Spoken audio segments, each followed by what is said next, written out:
Assalamualaikum warahmatullahi wabarakatuh. Perkenalkan nama saya Sofia Nuraini.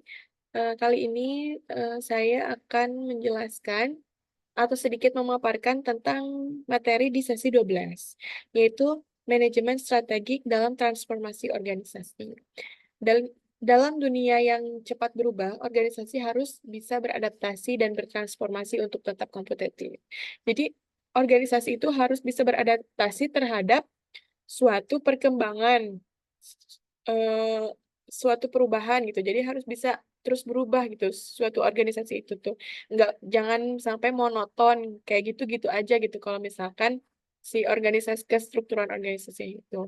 Lalu manajemen strategik itu menjadi kunci untuk memandu bagaimana si organisasi itu di masa depannya itu mencapai yang kesuksesan gitu kan.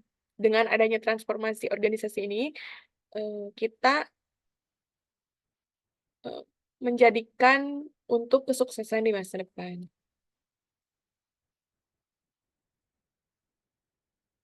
Pemahaman konsep manajemen strategi.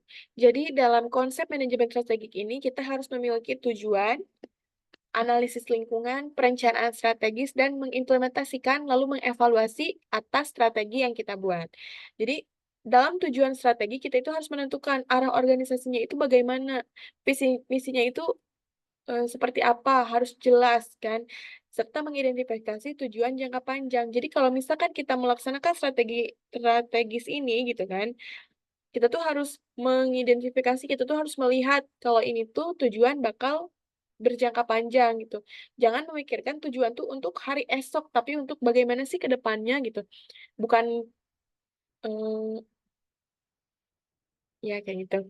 Lalu yang kedua ada analisis lingkungan. Analisis lingkungan ini itu memahami kekuatan dan kelemahan internal serta peluang dan ancaman eksternal untuk menentukan strategi yang tepat. Jadi tuh kita tuh harus tahu dulu kekuatan sama kelemahan di lingkup organisasi kita itu apa gitu. Terus kita juga harus tahu nih peluang sama rencana di lingkungan di luar organisasi itu apa gitu. Jadi biar kita tuh ngelihat tuh kalau misalkan kita udah tahu nih kayak kelemahannya organisasi kita apa, terus kekuatannya apa, terus kita tahu nih peluang dan ancaman dari luar itu kayak gimana gitu. Jadi kita tuh bisa menentukan strategi yang tepat gitu, yang baiklah buat melakukan transformasi organisasi. Berikutnya ada perencanaan strategis. Jadi perencanaan strategis ini membuat rencana aksi yang terstruktur untuk mencapai tujuan strategis dengan memperhatikan faktor-faktor kunci.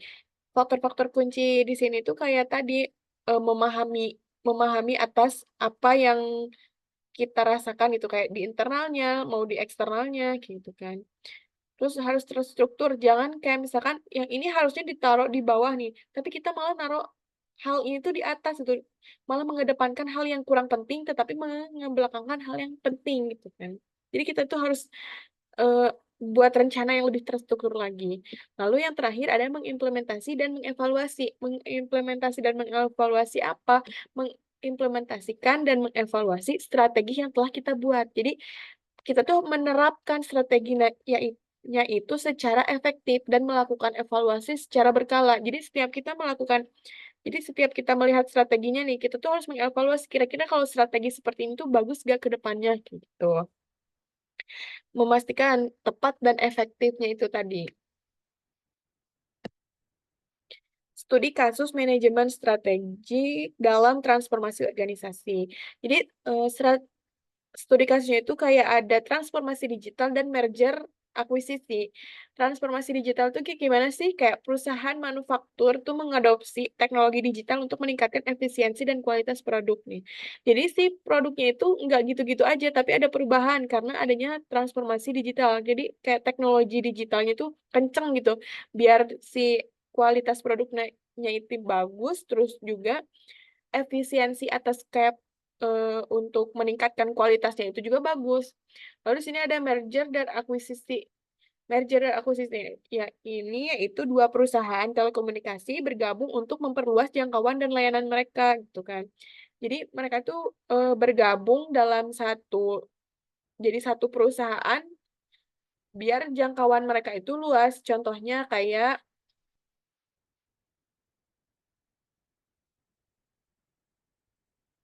Merger dan akuisisi.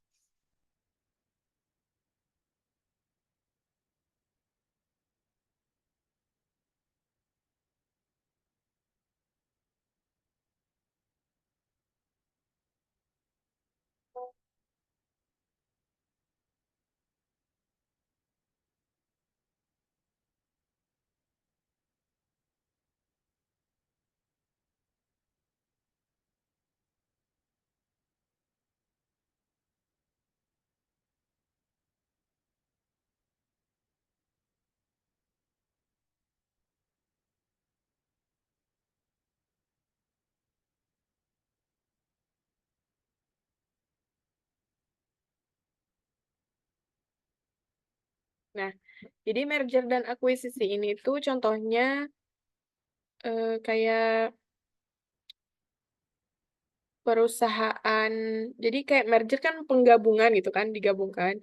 Jadi kayak Bank Mandiri sama Bank Dagang Negara atau BDN disatuin yang jadi Bank Mandiri kayak gitu kan. Terus penggabungan antara Google dan Android menjadi Google LLC kan kayak gitu. Lalu akuisisi, akuisisi di sini kan kayak pembelian gitu kan, kayak membeli sahamnya gitu. Jadi kan biar memperluas lagi jangkauan mereka. Contohnya kayak WhatsApp dibeli sama Facebook gitu kan, seharga sekian M gitu kan, sekian dolar, berapa gitu kan. Jadi akuisisi juga kan ada jenisnya kan, ada akuisisi horizontal. Akuisisi horizontal di sini tuh kayak pembelian perusahaannya tuh sejenis, kayak misalkan bank sama bank kan kayak gitu. Terus ada akuisisi vertikal yang pembelian perusahaannya itu saling keterkaitan lah kayak apa ya? Terus keterkaitan terus kan. Ada akuisisi konglomerat itu pembelian perusahaan yang tidak terkait. Jadi di mana dia aja gitu mau mau pokoknya mah misalkan misalkan saya punya perusahaan tentang bank, tapi saya pengen ngebeli juga yang kayak Indosat yang kayak gitu tuh pengen dibeli juga gitu, pengen diakuisisi gitu sama bank gitu. Terus ada tantangan dan hambatan dalam transformasi organisasi. Jadi tantangan dan hambatan dalam transformasi organisasi ini ada resistensi perubahan, yang kedua ada kurangnya komitmen, yang ketiga kekurangannya sumber daya, keempat kurangnya komunikasi yang efektif. Resistensi perubahan itu kayak gimana sih? Jadi kayak karyawan dapat menentang perubahan karena ketakutan terhadap hal yang tidak diketahui, hilangnya kontrol atau ketidaknyamanan. Jadi si karyawan tuh gak mau kalau misalkan ada perubahan dari organisasinya itu nggak mau gitu kan. Karena si karyawan ini takut ada hal yang bikin hilangnya kontrol dia atau bikin dia gak nyaman dalam si transformasi organisasi itu. Terus yang kedua ada kurangnya komitmen. Kurangnya komitmen di sini tuh kayak dari manajemen puncaknya nih, dari atasnya dan karyawannya itu dan karyawan dapat menghambat proses transformasinya gitu kan. Jadi misalkan yang manajemen puncaknya itu atasannya itu pengen kayak gini, tapi karyawannya pengen kayak gitu gitu kan. Nah, itu tuh jadi bisa ngehambat dari proses transformasi organisasinya. Lalu kekurangan sumber daya. Eh, iya, kayak kan kalau misalkan kita mau melakukan transformasi organisasi, berarti kita tuh harus punya eh, sumber daya yang cukup gitu kan untuk mendukung proses transformasinya itu agar lebih apa ya sama gitu sama yang di ada di zaman itu gitu kan, kayak modalnya, tenaga kerjanya, atau teknologinya juga kan harus memadai gitu kan kalau misalkan kita mau melakukan transformasi organisasi. Terus yang terakhir ada kurangnya komunikasi efektif. Nah, ini yang menjadi tantangan dan hambatan dalam transformasi organisasi yang menurut aku ini tuh kayak berpengaruh banget gitu dalam transformasi organisasi itu. Kenapa? Karena komunikasi itu nomor satu gak sih? Nah, jadi komunikasi yang tidak jelas dan tidak konsisten itu dapat menyebabkan kebingungan dan ketidakpercayaan di antara karyawan. Jadi kalau misalkan kita diam-diaman ya, ke depannya gimana sih kita mau menciptakan si organisasi yang baik gitu kan, si strateginya itu dengan baik gitu kan. Gimana sih kita mau mengembangkan gitu, mentransformasikan si organisasi itu kalau misalkan kita kurang efektif di baik itu di antara karyawan atau dari manajemen puncak ke karyawannya, gitu. Terus analisis lingkungan internal dan eksternal. Jadi kita bisa melakukan, analisis lingkungan dan lingkungan internal dan eksternal itu bisa pakai analisis SWOT, terus analisis Porter's Five Force, terus kayak PESTEL analisis, kan kayak gitu. Terus kenapa sih kita harus nganalisis lingkungan internal sama eksternalnya? Balik lagi ke yang tadi, kita tuh biar tahu strategi apa yang harus kita terapkan itu dengan kan kalau mau mentransformasi kayak pengubahan kayak gitu kan, kita harus tahu dulu kayak, "Apa sih ini tuh?" Gitu kan. Jadi kita harus nganalisis dari internal sama eksternalnya itu kayak gimana. Kalau analisis SWOT kan kayak menilai dan menilai kekuatan dan kelemahan dari internalnya, kayak strength dan weakness-nya itu kayak gimana, gitu kan. Terus peluang dan ancaman eksternalnya kayak gimana, opportunities dan threats-nya itu kayak gimana. Jadi bagusnya itu kayak gimana sih kalau misalkan kekuatannya kayak gini, kelemahannya kayak gini. Nah, kita harus menganalisis hal itu agar kita dapat mencapai strategi yang oke lah, goal gitu kan.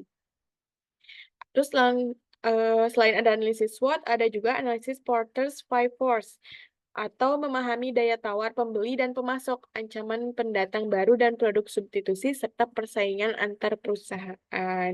Jadi kita tuh harus tahu dulu nih harga pasarnya itu kayak gimana, daya daya tawar pembelinya itu gimana. Kalau misalkan kita ngejual harga sekian juta misalkan ya, kayak 25 juta apa sekian gitu kan, terus pembeli itu nawarnya tuh bakal kayak gimana. Jadi misalkan kalau kita beli ini barang senilai 25 juta, kita jual si barang ini sekitar 50 juta, kita masih punya untung 25 juta. Tapi daya tawar pembelinya itu kayak gimana? Misalkan daya tawar pembelinya itu kayak, "Udahlah ini 40 juta aja." Ya kita bisa mengeluarkan, itu tuh dengan mudah gitu, karena kita masih memiliki untung. Maksudnya kayak kita juga harus paham gitu kan, pemasoknya itu ke kita itu bakalan, apa sih, bakalan terus-terusan apa enggak, apa ada bakal ada, sisi dia madet gitu kan, masuk ke barang ke kitanya itu, kayak di kita barang nggak ada, tapi si konsumen terus-terusan nih mau barang itu, sedangkan pemasok tuh ke kita tuh kurang. Nah, itu tuh harus kita pahami dulu kayak gimana biar bisa melakukan transformasi organisasi itu dengan baik gitu kan. Terus ancaman pendatang baru dan produk substitusi. Ya, ancaman pendatang baru ya itu karena pendatang baru di sini tuh kayak banyak penjual gitu yang jual barang-barang yang lebih baru lagi, keterbaruan lagi gitu kan. Eee, Zamannya ini apa, tahun sekian musim apa gitu kan, bagusnya apa. Kayak dulu lagi musim warna sage, sage tuh kan lebaran sage, apa-apa sage gitu kan. Sekarang itu 2024, 2025 mulai ke maroon, banyak orang yang pakai burgundy-burgundy kayak gitu kan. Lalu serta persaingan antar perusahaan. Jadi semakin kita kreatif dan inovatif terhadap si produk yang kita punya nih, pakai analisis Porter's Five Force ini tuh, kita tuh harus tahu juga persaingan antar perusahaan kalau kita ngejual produk ini tuh bakal kayak gimana, kira-kira oke nggak gitu kan. Persaingannya kecil apa besar gitu kan. Terus ada analisis PESTEL. Analisis PESTEL di sini tuh kayak menganalisis faktor-faktor politik, ekonomi, sosial, teknologi, lingkungannya, hukum, yang bisa mempengaruhi si tahap transformasi organisasi ini gitu kan.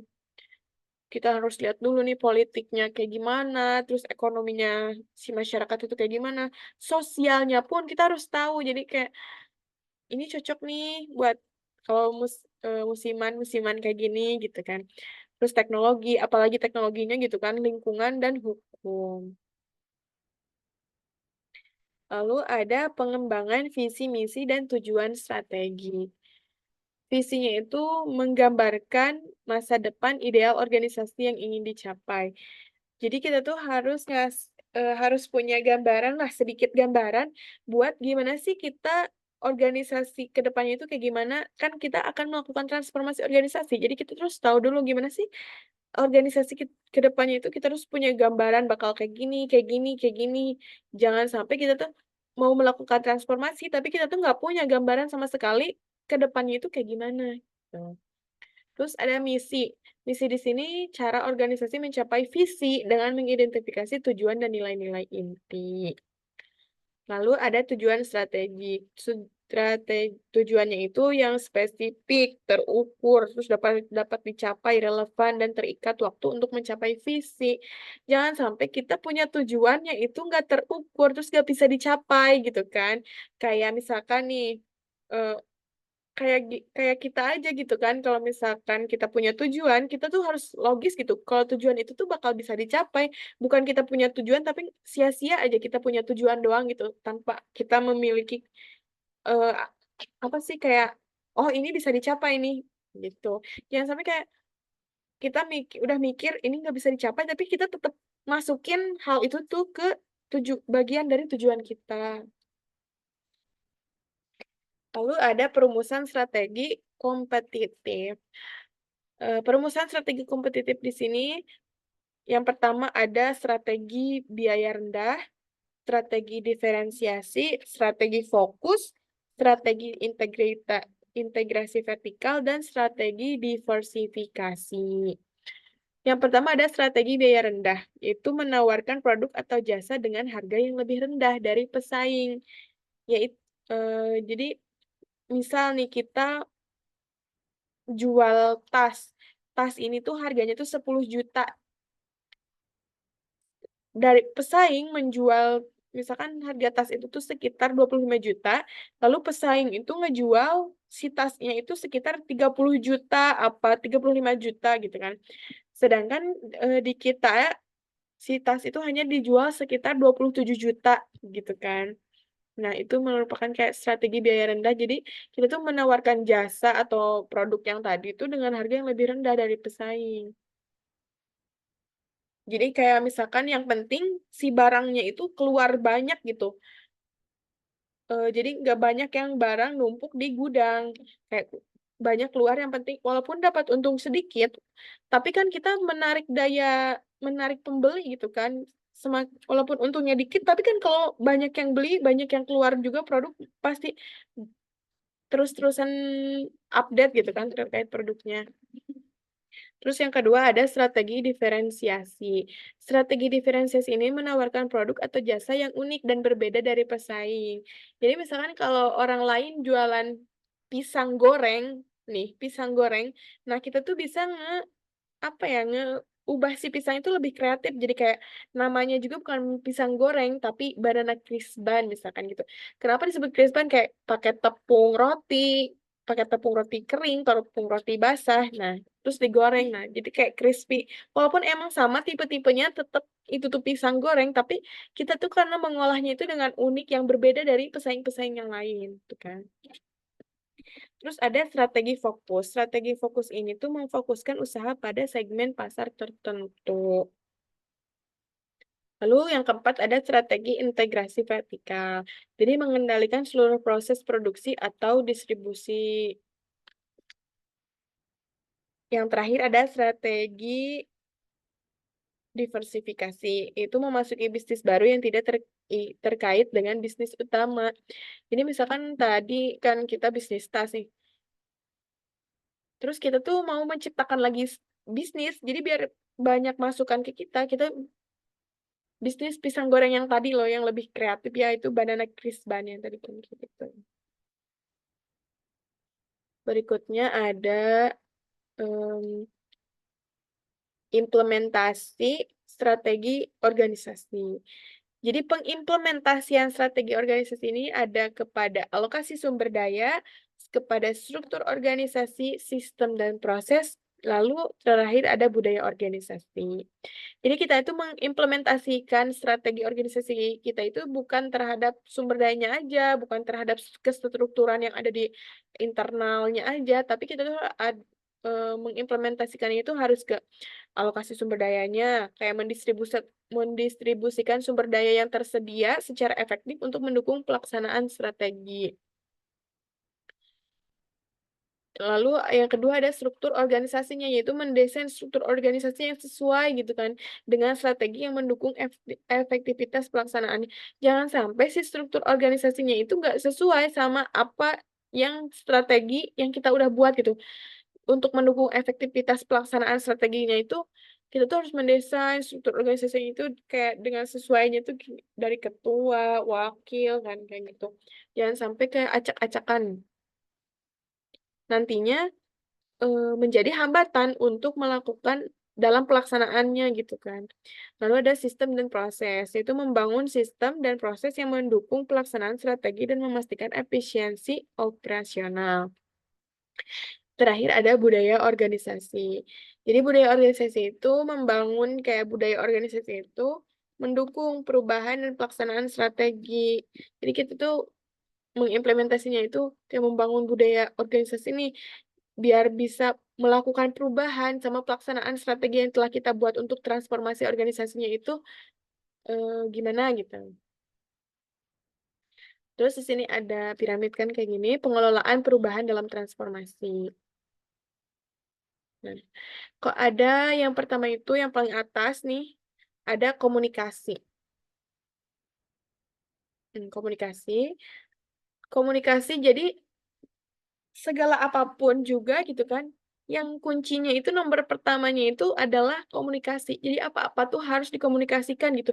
Jangan sampai kita tuh miskom gitu antar, manajemen puncak sama karyawannya itu miskom gitu, ataupun dari karyawan ke karyawannya itu miskom. Jadi apapun masalahnya yang kunci utamanya itu juga komunikasi. Menjalin komunikasi yang transparan dan konsisten tuh. Jadi kayak kita tuh harus saling terbuka aja gitu, nggak usah kayak, "Ini mah nggak usah disampein, ini nggak usah disampein," nggak usah kayak gitu kan. Jadi konsisten, terus konsisten di situ kayak emang sering dilakukan gitu kan, kayak, eee, saling terbuka, terus tuh transparan ajalah, ada info kayak gini, kasih taunya kayak gini, nggak usah ada yang ditambahin ataupun yang dikurangin gitu kan. Konsisten juga setiap kita menerima informasi, kita sampaikan gitu. Kan dalam hubungan juga gitu kan, kalau misalkan ada masalah atau apapun tuh harus dibicarakan gitu kan, harus dikomunikasikan. Nah, sama di perusahaan juga untuk mengelola perubahan dalam si transformasi organisasi ini tuh, yang nomor satunya itu komunikasi gitu kan. Yang kedua ada partisipasi. Partisipasi di sini melibatkan karyawan dalam proses perubahannya. Jadi kalau misalkan kayak atasan aja gitu kan yang ingin gitu adanya transformasi terhadap sesuatu organisasi, jika karyawannya diem aja, terus karyawannya enggak mau adanya perubahan kayak gitu, nggak ada partisipasinya, ya si transformasinya itu bisa terhambat gitu, nggak bisa berjalan secara efektif atau lancar kayak gitu. Lalu yang ketiga ada pelatihan dan pengembangan. Pelatihan dan pengembangan di sini tuh kepada karyawannya. Jadi, biar lebih kan kalau kayak transformasi organisasi itu, kita tuh harus membuat perubahan-perubahan yang baru. Kalau misalkan kita tidak melakukan pelatihan sama pengembangan terhadap karyawannya, bagaimana kita bakal menciptakan si transformasi organisasinya itu, gitu. Kalau misalkan karyawannya itu soft skill-nya kurang hard skill-nya itu kurang diasah gitu kan. Jadi harus ada pelatihan sama pengembangannya. Lalu yang keempat ada dukungan dan insentif. Jadi, memberikan dukungan dan insentif kepada karyawan. Maksud di sini memberikan dukungan itu, jadi kita itu harus kayak, apa, setiap karyawan ada pencapaian atau kayak gitu, kita tuh harus memberikan dukungan yang lebih, "Oke nih kamu bagus nih di bidang ini, kembangkan," gitu kan. Terus insentif di sini jadi kayak memberikan reward lah ke karyawan atas pencapaian-pencapaian yang telah si karyawan itu lakukan di perusahaan, gitu. Yang terakhir ada pengembangan kepemimpinan. Jadi mengembangkan pemimpin yang dapat mengelola perubahan. Jadi jika tidak ada dalam diri seorang pemimpin itu ingin berubah, ingin adanya perubahan, bukan berubah untuk merubah dirinya sendiri, tapi perubahan terhadap si suatu organisasinya itu, gitu kan. Kalau pemimpinnya itu nggak mau nih nggak ada rasa pengen berubah atas suatu organisasi, atas suatu perusahaan gitu kan, atas suatu apapun itu gitu kan, itu tuh bakal sulit gitu untuk menciptakan transformasi organisasi. Terus ada monitoring dan evaluasi kinerja strategi. Nah, di sini ada indikator kinerjanya, ada evaluasi berkala, ada pelaporan dan tindak lanjut. Indikator kinerja itu kayak gimana gitu?